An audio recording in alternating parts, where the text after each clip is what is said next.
Thank you for returning again to hear Debra in the lion's den. Well, we heard Mom tell they'll call the boys by their full name so they know they were in big trouble. So let's go on. Greg began. Well, Mom, brown boy got away and run through the house. Then Titi chimed in. And we tried to get him. We tried to get him. Uh-huh, Mom said. And together the boys go, he was very strong and we had to struggle. Yes, Mom, we had to run around and shout to get him to stop. Greg said, breathing heavily. And Debra? Where was Debra in all of this? Mom asked. Well, this is where the stuttering started. Debra? Debra?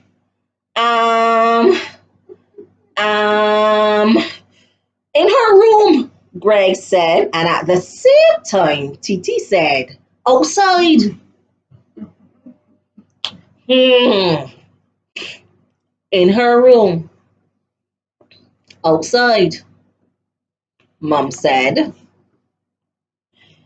Well, if you can imagine a black man becoming pale, those two boys had totally lost their color and soon would lose, if Mom didn't stop looking at them like that, their pee.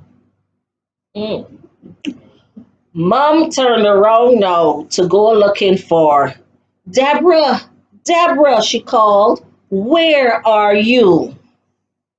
Debra did not answer, nor could she be found inside or around the house. Those boys were getting really scared. As the boys stood before Mom with her belt in hand, scared to the bone, they breathed a sigh of relief as they heard behind them. Debra said, Yes, Mom. Debra was walking up to Mom with two full cups of mud in her hand.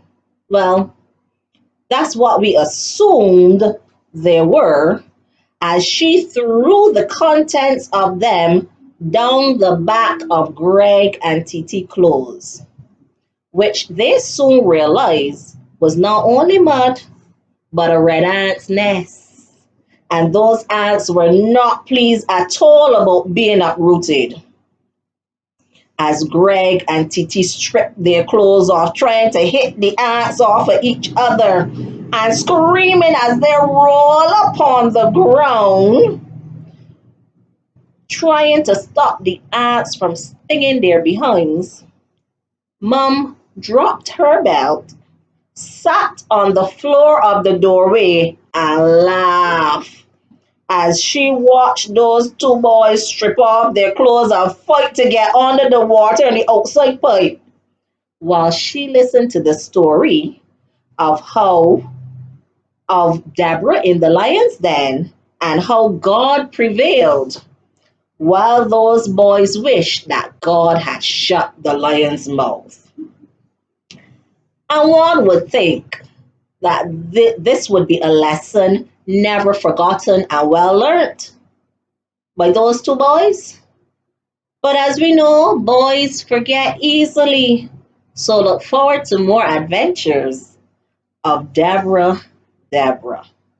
But let's not forget Philippians 4:13, where God says, I can do all things through him who strengthens me. And Psalms 41:1, God is our refuge and strength, a very present help in time of trouble. It was lovely having you here. May God bless you. The end.